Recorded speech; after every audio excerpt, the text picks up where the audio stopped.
This is the Sattler Files. Welcome back. This is the Sports Files on the Sattler Files, and I'm joined today by Adrian Barich. How are you, Barra? G'day, Timmy. How are you, buddy? Great to be with you. I'm good, mate. But look, we've had a bit of a tragedy first up today in the Olympics, haven't we? Poor Kim Mickle, wasn't that tragic? Oh, mate. But what about the strength of the woman? Unbelievable. First throw, Lucinone looked like she was a bit sore. Second throw, clearly thought she damaged something. And so she had one more throw, and instead of just pulling out and not having a crack, not only did she have a throw, she absolutely went for it, and knowing that she could dislocate her shoulder. And that's exactly what happened. It popped out, and terrible scenes there when she's yelling out for help, and she's gone off to hospital now, I believe, to be looked after, and it's obviously night time over there, so we won't hear from her probably till tomorrow morning. And you know her story. She had major surgery 9 months ago on that shoulder. Yes. And 9 months was sort of the minimum period you could rest for before you could actually come back. And she had a couple of throws here in Perth before she went, cleared 60 metres. You know what? I could probably do it. And went over there, and of course, when she put it under enormous pressure of Olympic Games, there it went. But what a monster effort! Just having that final throw. Well, that's what the games are about, isn't it, Barra? I mean, everyone's talking about doping and drug dealing and all the sort of things, the shenanigans that some athletes might be up to. But, for her to have a crack at it like that, knowing that it may happen, I think is fantastic. We also saw in the women's 5,000 metres that the American lady Abby D'Agostino and the Kiwi Hamblin, they had that fall. It was almost like the John Landy thing of 40 years ago that they helped each other up. And D'Agostino ran the rest of the race, finished 2 minutes behind the winner, but she had to finish. She's an Olympian now. She finished the race, and the Kiwi girl was there to give her a big hug at the end line. That's what warms my cockles, Barra. That's what Olympic sport should be about, not drug cheats. Yeah, that's right. And she did have to finish the race too to sort of to have it looked at again and maybe be able to go again. So, but obviously the girl that got injured, the American girl, couldn't do that, but. It was interesting because the one fell onto the other, and the other was down, and she helped her up, and then she couldn't leave her, so she helped the other one up. And the thing with John Landy that was amazing, of course, was that he actually won the race. So yes. He still came back and won the race after helping the Ron Clark up. Yeah. Oh, the other one, what about Mo Farah, the English chappie? He fell over and got up and won the race. The effort to get up and get back into your stride pattern would have been humongous, and he managed to kick on and win the race. I thought that was a great result as well. We love those things, don't we? And the quirky nature of sport as well, things like the hurdler who forgot to hurdle. You see that one where he hit the first hurdle? He forgot to actually jump on the first hurdle. And then, of course, some bitterness for us in terms of the Opals. Liz Cambridge, I've never seen a player so upset after a match. It was like, it's like a tragedy, like a real tragedy, not a sporting tragedy. And she was that upset about the Opals not going through to the finals and getting knocked out by Serbia. So I guess she probably thought that's her last roll of the dice. But, yeah, the drama of sport, eh? Well, that's sad because I think they were, outside of the US, they're the most talented team in the ladies' basketball. We've got the men's to follow suit. Let's hope we've got a few of our NBA players. But Rick Charlesworth, mate, what's he thinking today with both the hockey teams gone? Yeah, now I haven't spoken to Rick, but I presume that he can't believe the first time in 32 years that we haven't picked up a hockey medal. And, I don't know, some of our programs don't seem to be working. So, well, the hockey ones certainly did. For the men's, they were gold medal favourites, and the women were, I think, ranked 3 in the world. So to come away with no medals is extraordinary. And then there's the swimmers, mate. I know Seven's going to do an exclusive interview with Kate Campbell about what went wrong, but it's incredible that I reckon they put too much pressure on them. I'm not sure that Kitty Chiller, I reckon she's done a fair job, but she did do a lot of press conferences and she did talk it up a lot, and it put enormous pressure on the swimmers. And clearly Kate admits she couldn't handle it. She tightened up twice, and the same with Cam McAvoy. So I think we need to try to we don't need to invent the wheel, do we, Tim? We just go and copy exactly what the Americans are doing. Well, Barry, I mean, look, back in 1980, mate, I was an athlete of some repute, and I was pleased to see that some of the Australian boys ran exactly the same time in their heat as I did 36 years ago. So it hasn't evolved too much, right, mate. But the funny thing is, as you say, the Americans in the swimming had it down pat. They had their trials 6 weeks ago. They went into training camp. They organised their taper. Whereas the Australians, I mean, we had our trials back in March, so we had to re-peak 4 months later. And people like the Campbell girls, that was a bit psychological, but Emily Seebohm bombed. To finish 7th in one of her pet events. There's got to be some questions asked. And you're right about Kitty Chiller, very vocal before the games and the first week of the game. We've hardly heard her since, have we? Yeah, and I've got to say that I didn't think. I mean, I'm not a massive fan of Nick Kyrgios generally, but even though I do know a bit about him, and I have got some time for him, but the way she handled that whole thing and made it just out of the blue, made it a massive issue and kicked him basically off the team, and he could have almost won the gold medal against Andy Murray. You know what I mean? So. Yeah, I don't know. That would have given the joint a big lift as well. She's done some weird things, and sometimes you can take yourself way too seriously. Yep. And not saying you would do this, but ex-athletes, they do think they're still competing themselves, aren't they? So well, as you know, mate, we're a long time retired, aren't we? We're a very long time retired. Right, speaking of retirement, the great Usain Bolt. Do you think he'll retire after these Olympics? I mean, why would he go on?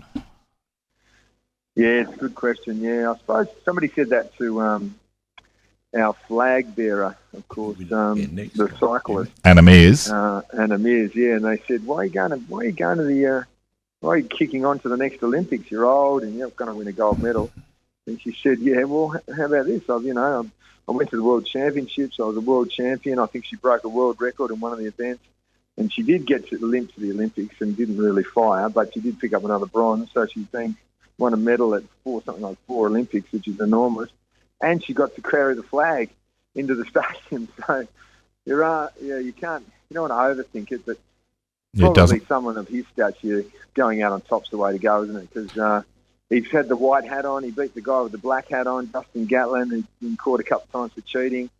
He's won the race 3 consecutive Olympics in a row, which no one's done better than Carl Lewis or anyone. And he'll never be forgotten. He's arguably the greatest athlete of all time. Well, he is a great, and his celebrations. The crowd went wild when he finally did his lightning bolt sort of pose. But I reckon he almost got exposed the race before by the men's 400 metres. The South African guy out in lane 8, that was just a freakish run. Yeah, mate, you said you're a bit of an athlete. What's the story when you're out there in lane 8? Well, that's it, mate. I ran my best time exactly because you don't see anyone. You were out the front. You think, well, I've got nothing to lose. It's an Olympic final. I'll run like a scared rabbit. And he was up at sort of 250. He was coming off the bend. And normally when fellas get a little bit of lactic acid and the big bear jumps on you in the home straight, didn't happen. He just motored away. 43.08. Imagine someone will now run the 400 metres in 42.9. That's freak. He's a freak. Yeah. He's a very small lad. So hopefully there's no roids or anything in there because he hasn't got the muscle bulk, but it was just a brilliant race and great for South African sport, I think. Yeah, true. And Michael Johnson tried to break that world record for years and years and couldn't do it, and then some bloke we've really never heard of, sort of, just goes bang. So that's why we love the Olympic Games, there's no doubt about it. And there was a great swim. They open water swim on yesterday that Baz was commentating, and the Aussie guy decided, you know what, I'm just going to go for break right at the start. And he just bolted off, and he got caught on the last lap, unfortunately, the Australian. And but he thought, at least, I've got no pace. I'm swimming against some great Olympians in here. If I just swim with the pack, I'll get towelled up right at the end. I might as well get out in front, become a little bit famous, and who knows, maybe I'll hang on. But of course he didn't, but we will remember him for having a crack. Yeah, well, that's what it's about, having a crack. Now, Barry, I've got one more thing to talk about the Olympics before we move to footy.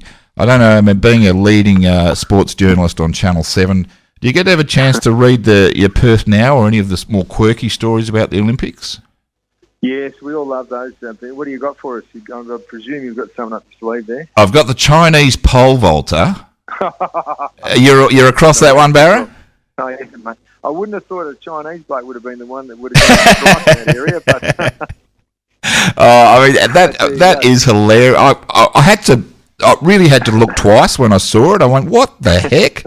And you know what? I've always thought that could be a problem. Of course, we're talking. It's on the west.com as well. They've got plenty of hits on that where the pole vaulter's gone over and one of his appendages, I suppose you'd say, got in the way and flipped the bar off.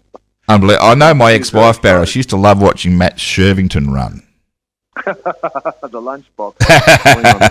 Anyhow, enough of that. We've got to keep it clean. We'll go straight to footy. Geez, you're great, mate. Carl, he let rip on the morning program last week, didn't he, with Ballas? Yeah, he's gone pretty hard, and there's so much information out there about it, and you know it's pretty right, most of the stuff. You could probably leave the Spice stuff aside, but you know Ballantyne clearly wanted a 3-year contract. He's 29. He's seen Daniel Pearce get a couple of extra years at the same age, and he's thinking, hang on, I'm just as good as him. Yep. Why can't I get 3 years? They don't want to give me an extension on my contract, which runs out next year. I might have a look around, or I've got a family, I've got horses, I want to stay in Western Australia. What should I do? Of course, his managers trotted off and started talking to people, and the Eagles have obviously shown some interest, and because they've never had a small forward since Phil Matera, probably. But it's never worked, has it, Barra? That trading up there. I mean, remember, Fuster, Metro, Greg Harding, and you know what I mean? Well, but there's been no trust between the two clubs, that's for sure. So you'd have to go, say, Eric McKenzie for Hayden Ballantyne just to make it a fair trade, because they're both paranoid about getting stiffed by the other one. But those trades, they work. I mean, just have a look at Geelong, and they've had a massive crack that way, and they've picked up Zach Smith, Sam Menengola, Patrick Dangerfield, which freak. Can't argue with that one. But it can be done, and I don't know what will happen now. There's been so much publicity. I reckon I'd be tipping, unless the story about him and Fife gathers legs and it creates a problem within the club, I reckon he'll probably stay now. I think they'll probably give him 2 years just to smooth it all over. And Barra, didn't this all start back in the pre-season with the captaincy? Wasn't there was one poll taken and Fifey was sort of looked like the winner, and someone, hang on, we've done a straw poll amongst the team, and how could Fifey be declared the captain? Is that correct, Barra? There was a bit of a conundrum about what was going on down there. Something happened. It wasn't confirmed, of course, and but something definitely happened whether Mundy was going to get the job or Fifey. It seems like the senior players perhaps maybe thought that Fife wasn't ready and that Mundy needed to be a wedge there for a couple of years. But I don't know how this is going to affect the situation now, because certainly the best player at the club, and he's probably the most driven. I reckon he's a super intelligent bloke too, so I reckon he'll read the play. He'll modify whatever they think may need to be done, and he'll probably will take over as in the end, they did him a favour, didn't they? Because who'd want to be captain this year? Yeah, exactly. Well, Barry, I can give you one name that I think should be on the coaching panel down at Fremantle next year. I reckon they've got. I know he's got business commitments and a young family, but Jared Schofield from Subi. I mean, he's a super coach, and I just think he'd fit in tremendously well down there. And if I was free, I'd move heaven and earth to try and get him there.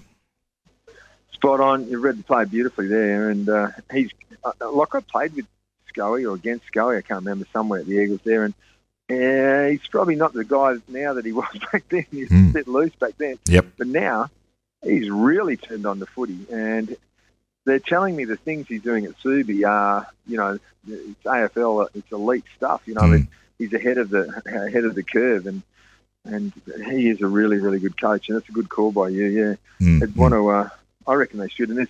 Because there's not a lot of West Australians, let's be honest. Now, Summer's gone. Yep. There's not a lot of West Australians on that panel, and I think someone like Jared Schofield would be great. Unfortunately, they might replace Mark Webb with him, which would be ironic, given that he was the coach before at Subi. But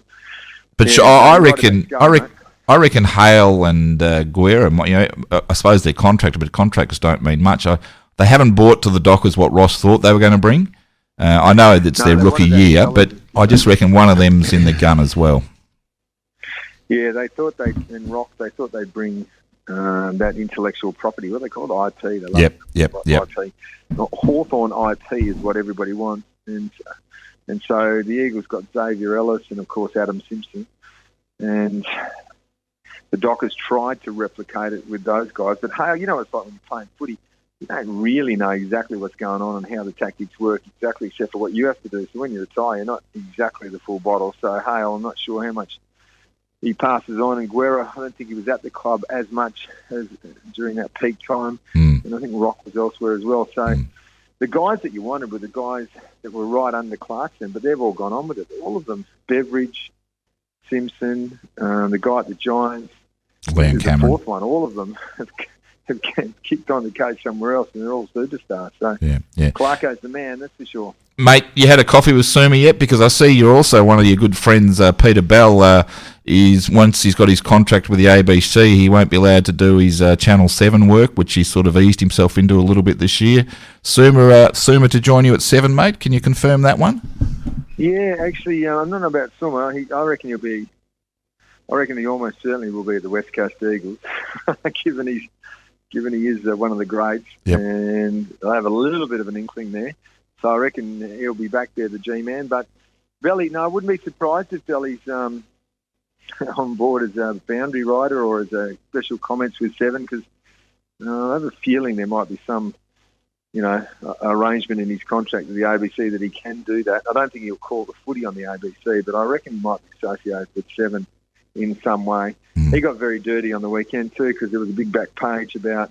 Oh, yes, that got a bit nasty, didn't it? Having to go at the Dockers, and then he got on Twitter and did this funny piece of camera where he sort of clarified what he exactly said. Sounds like he might have been taken out of context, and he's a pretty smart guy, so you wouldn't thought he would have got caught out bagging the club, given he's on the board at Fremantle.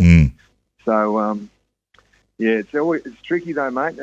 That's why blokes like you and me aren't compromised, because we don't have those situations where we're on the board of a club and we're also in the media, which makes it very hard sometimes, I reckon. And finally, mate, the Eagles, that great 1 point, with 8 seconds to go, freakish. Are they back on track? Did that get them back to a bit more self-belief amongst the players for playing away? Well, I think personally they can beat Hawthorn at home this weekend. Yeah, I reckon you're right. I'm tipping West Coast, and I've certainly been boosted or buoyed by that win. He's certainly got a lot of self-belief in Nick Naitanui, that's for sure. When he goes to the ruck like that was phenomenal. And he had his nose broken just minutes before, went off, got cleaned up, came back on, didn't want it because he didn't want to be done for the blood rule. Thank God he was able to get back on, not like Patrick Dangerfield that day. And he hit the ball in front of him, but Stewie wasn't there, and Pritis was covered and all the rest of it, so he said, I'll do it myself. And for old Dylan Shield, he'll never live it down, because it was a 50-50 ball, and he just scooped it up, the big fella, and brushed off Dylan Shield and just went bang on his left foot for one of the highlights of the year in the AFL, clearly. So, yeah, I reckon they'll beat Hawthorn, and whether they can win the flag, that's another question. But they'll certainly maybe finish 5th and 6th and get a home final and see what happens after that. You never know. I mean, one of the players I've been to every West Coast Grand Final, Barra, including 1991 out at Arctic Park. So I've got a pretty intimate knowledge of the club, and I was in a sporting group with Nizzy when I was young, so I know what's going on a bit. But Luke Shuey was never a big fan, but he's taken his game to a new level this season, hasn't he? Yeah, I reckon he won you over that game, 38 possessions. Oh, jeepers. Yeah.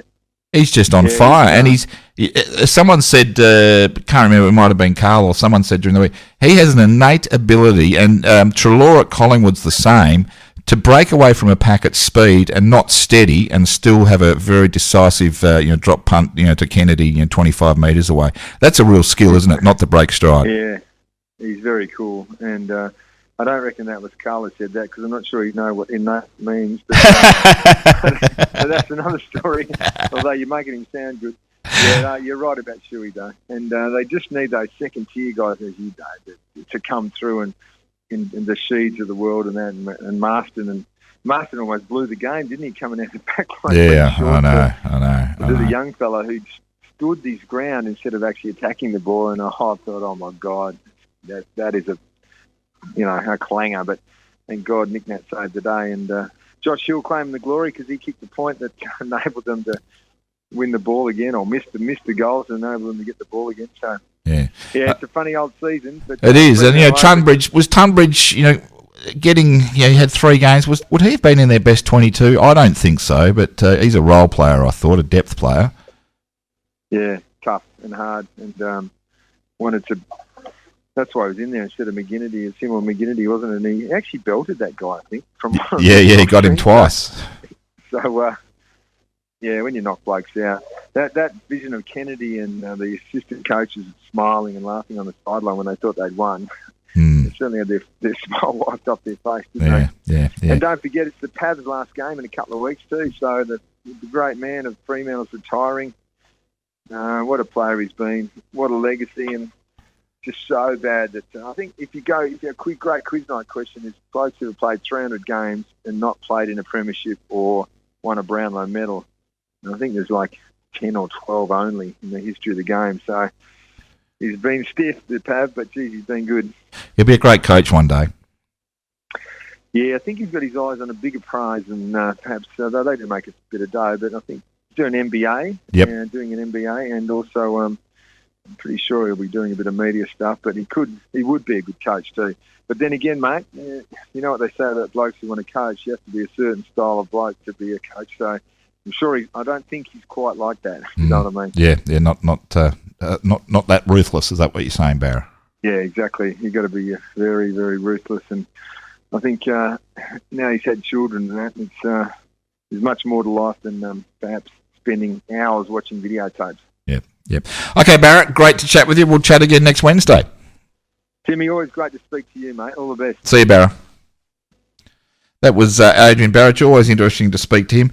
Very cagey. I'm joined now by Ric Gloede, one of the doyens of West Australian football administration. Barra, I've quite often asked him these leading questions about Suma and Ballantyne, and he always sits on the fence a little bit too much. Maybe he doesn't want to break the story here on the Sattler Files and saves them for Channel 7. How are you anyhow, Ric? Very well, thank you, Tim. Good to be here. Mate, we got it's great to be doing sport during the Olympics and the springtime for football. Although it's not really spring outside today, is it? No, it's a beauty out there. It's going to get worse before it gets better. They tell me. Oh, and that's no good, mate. What's caught your eye this past week? Well, of course, the Ballantyne situation is one that's hitting the headlines, but I think it's overrated, Tim. I think that what you're watching there is a team of boys who are probably a bit frustrated by the way the season's gone, and as soon as the season's over, they get back into hard work and sticking together and so on. It'll change. I just think it's bound to happen with they've just had a terrible, horrendous season, haven't they? Well, they've had a horrendous season, and it all started back in the pre-season with Harley Bennell. Now, I'm not satisfied that enough has been declared about what's going on with him. He's came over on $500,000 or so.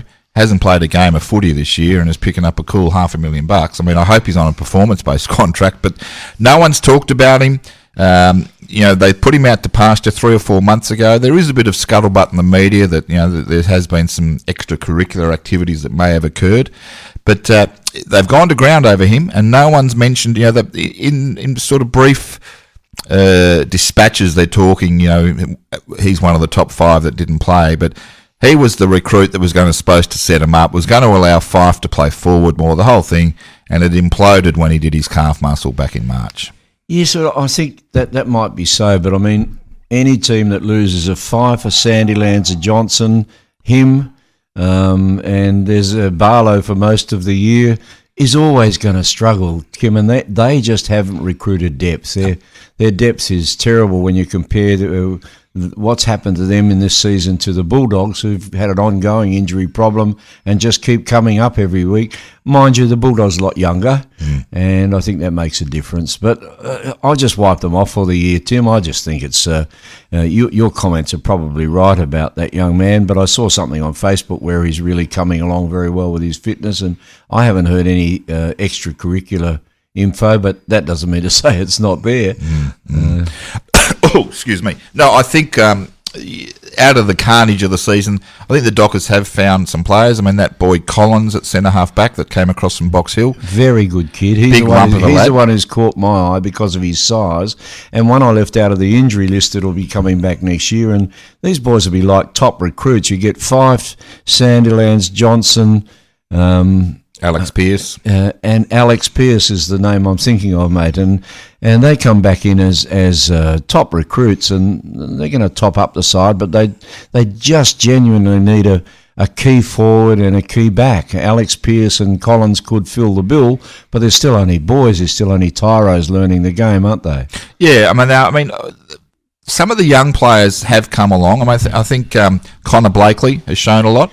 I think Lockie Weller has shown a lot, and the other fellow at Langdon, the young boy whose brother's at Collingwood. So those three, and I'm impressed with Tucker. I think he's a good kid. Yep. So they've gone a bit. So they're recruiting in the last couple of years, but where they've been, someone like Zach Clark hasn't come on. John Griffin was ever going to be a role player. Taberner, I reckon he's shown some strides this year. But the player that they want, and it breaks my heart to say because I'm a West Coast Eagle, I'd love him there.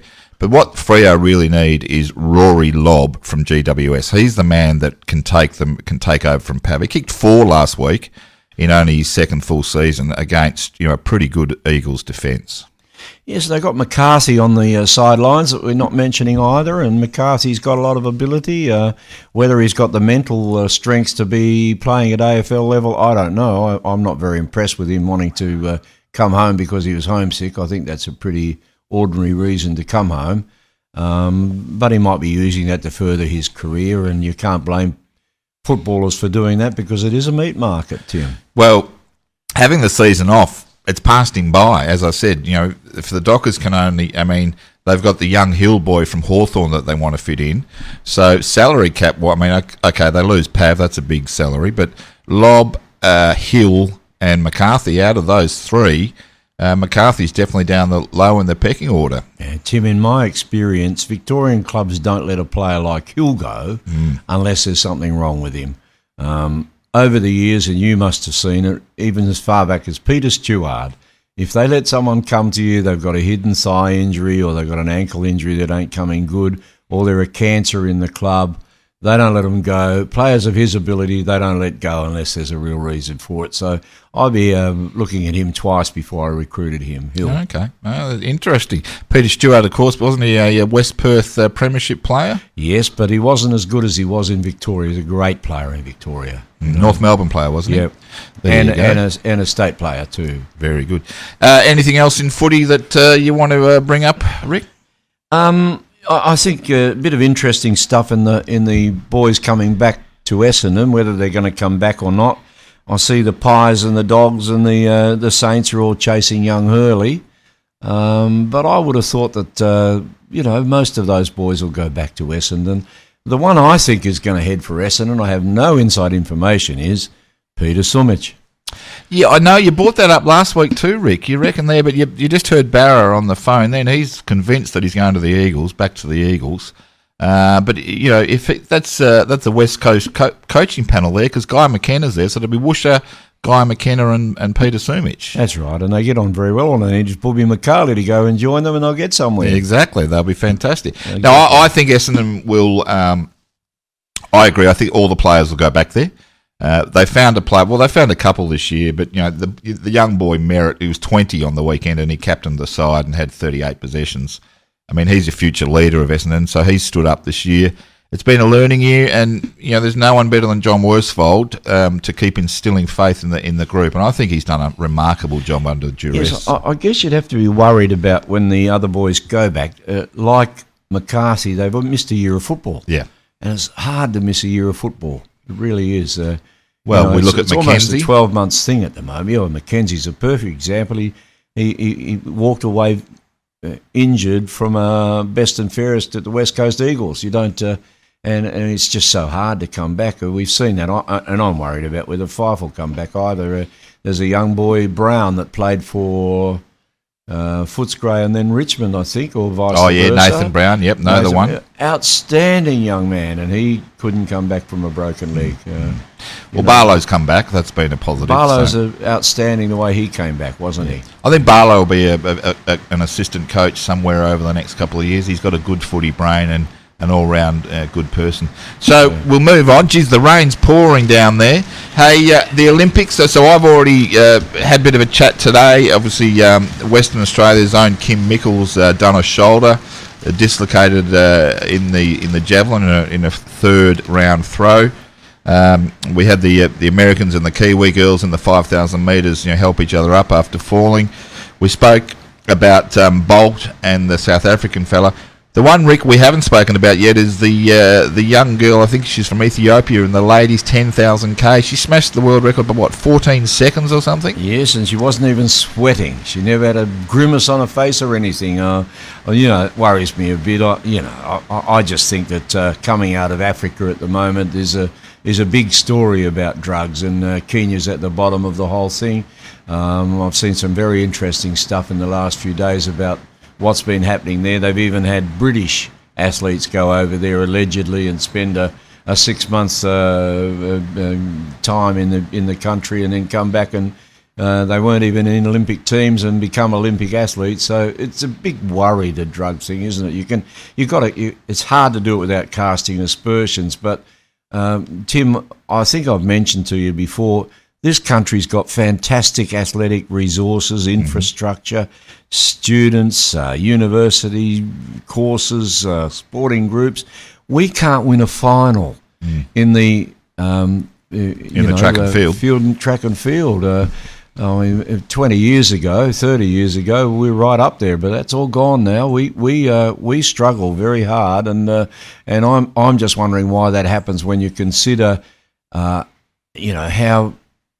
many shots we fire in other sports, that aren't affected in this way. Yeah, it's interesting you should say that, because the Australians, we failed even to make a final. I think one of the 5,000 metre girls snuck in last night.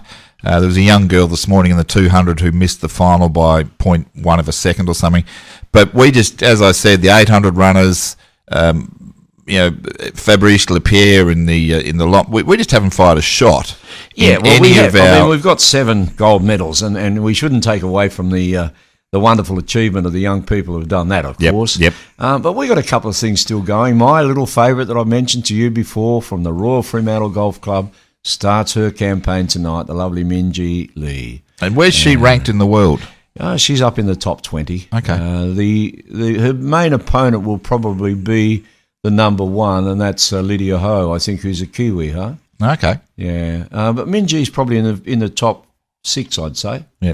Well, and we should, as you said, kudos to all those people that went well. We won a gold in the sailing overnight, which was fantastic, and I think a bronze as well. So, yeah, we just need to finish off the game strong. I think we've had a bit of a flat spot, so there's a little bit more to come, and I hope that the men's basketball team, Rick, that's the one that if they can medal, that'd be the first time ever an Australian men's basketball team. Big ask for them, obviously, with the world's superpowers, but they're playing remarkably well. I heard you talking to Barra before about the Americans seem to be able to taper well, don't they? In every sport they play. Well, why don't we just go back a little bit? There's someone I wanted to mention today that I think's underrated and undermentioned in the swimming, and that's the lovely Katie Ledecky. Yep. 19-year-old girl. I think she's got 7 or 8 or 9 gold medals at this stage. 2 or 3 or 4 gold world records in the hard events, the 200s, the 400s, the 800s. Just an amazing achievement by that terrific young lady. And like Phelps, she's just a terrific sports girl as well. She's not, she's not a bit up herself. I reckon just comes over beautifully, and I'm sorry that she hasn't got the glory that she should have at this stage. If she was a 19-year-old Australian, she'd be all over the front page of every paper for 6 weeks.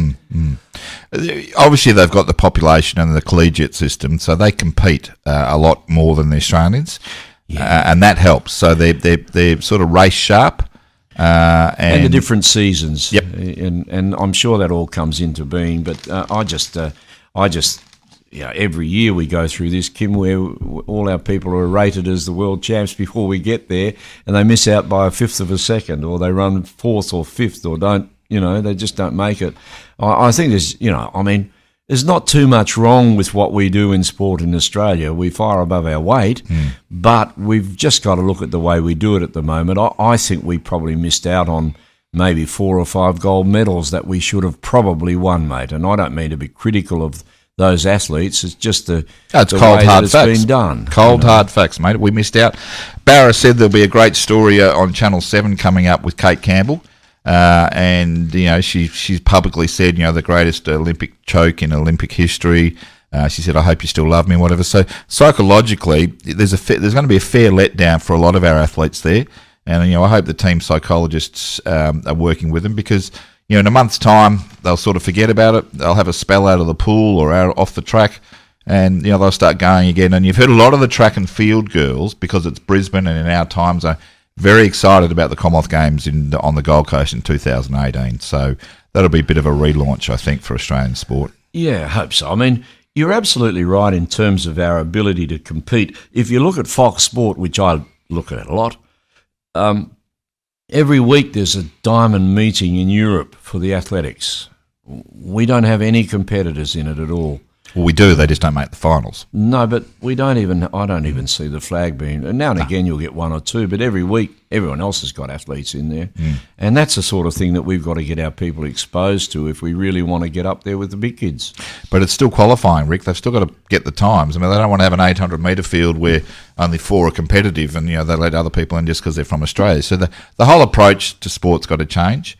Once upon a time, there was a bit of a trend that some Australian athletes went over to America and participated in the American collegiate system on scholarships, track and similar to the basketballers do. One of my best friends did that. His name's John Bagley. Yeah, there you go. And John, great triple jumper. He was in the same college as Ralph Boston. Yep.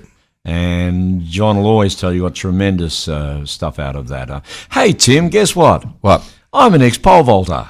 Are you really? Yeah. I was, up until my time when I joined the Special Air Service, I was going up around about the 13-foot mark and just learning, and so it's all gone now, of course. I hope you didn't have any problems like the Chinese pole vaulter, Rick. Oh. That'll be on news going around the world. What about the poor old Frenchman, the world champ? The Brazilian had already cleared his vault, and then the Frenchman had his turn, and the spectators turned on him. Yeah. Really gave him curry. I thought that was a bit unfair. It was. I thought it was a bit unfair. But I think it might have happened here. Yeah. Oh, it happens everywhere. Yeah. It happens everywhere. Look, I think the Olympic Games in Rio have been interesting. I mean, I think the competition, the standard of competition across everything has been fantastic. In the cycling, Anna Meares has gone out only with a bronze. The Brits have come through. As I said, we went okay in the rowing, archery, shooting, all that sort of peripheral stuff that isn't high profile in Australia. The sailing's been good. I just think that I read an article recently that I think in London the spend by the organising committee and the whole bit was $16 billion, and in Rio they spent $8 billion because it's an impoverished country.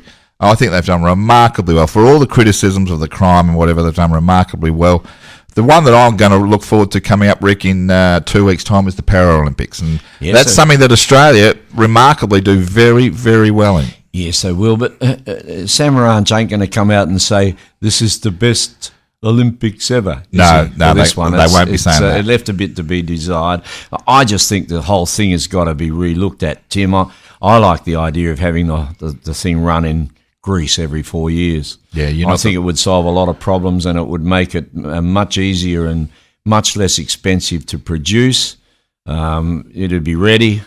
You wouldn't be waiting for the last week to get toilets flushing and lights going on. And you wouldn't have a green diving pool either, would you? No, I mean, that's right. I wonder people what getting robbed on the streets and things like that. I think as you said, I think probably it's been, given the circumstances, has been relatively successful. But I just think the system's wrong, because that's a country that can't feed its own people, and it's spending billions and billions of dollars to show sport which they'll never get back. It's been proven now. They used to think they'd get it back with tourism and all that sort of thing, but the tourists are going to be scared away by what they saw at Rio. Oh, definitely. Before we wind it up, Rick, your views on the West Coast last week with the 1-point win? I thought it was terrific, and I think it probably shows the reason I'm always been keen on Nick Natanui, mate. Earlier on this year, I think I might have told you before he got injured, I was going to put my money on him to win the Brownlow medal. Dangerfield not, excluded. I just think Nick's a fella that does all these remarkable things under the umpire's nose, and last week I thought he showed, after 2 weeks of football, the ability that he's actually got. He's a terrific young player, and it was great to see him be the one that did the magic that won the game. So it's really wide open now. I mean, any one of the top 6 could get there, I think. I mean, I still can't pick. I'm still going for Sydney and Adelaide in the grand final. Yeah, they're both looking very good. Maybe we talked about the taper in the swimming. Maybe the taper is working well for the West Coast this year. They might be tapering just at the right time, Tim. Well, as Simo said, they've won 8 of the last 9 since the bye, so let's not be too picky. But I think the coach, I mean, they talk about Beveridge, they talk about Leon Cameron. The coach of the season's got to be Don Pike. It's his first year. Yes, he's been remarkable, hasn't he? And they were terrific last week against the Dockers. I mean, you can only play as good as the team you play against, but they never let up all day. They never relaxed. And in fact, someone in their camp was complaining because they scored too heavily and slowed the game down, and they had to race to get on the plane to get home in time. Yeah, I saw they had a 1 hour gap. But he's got good genes, Don Pike. His father, Dr. Frank Pike, was wonderful fella. Pretty intellectual. I knew his dad very well. He's a great player and a great coach. He's the one who got Dennis Lilly back on his feet. And he ended up being a champion after Pikey got hold of him. He's one of the first sports scientists, I think, Jim. Played for Perth? Yep. There you go. In that golden era when I went to a game there earlier this year. They played East Fremantle, and they had a premiership side there, and Colin Offs emceed it, and that was the team that Frank played in. He was one of their only absentees, Frank Pike. So. Very sad. Okay. Before we go... Oh, you've got another story for me? You got something? Perth Football Club? No, I just wanted to say Vale and RIP to my good friend Vince Pendle, the president of Perth, who passed away last Saturday. A prince of a man, and very devoted to the Perth Football Club and the West Australian Football League and footy in general. And it's just sad to see him go, and I wish his family all the best, and our top condolences to them. Thanks very much, Rick.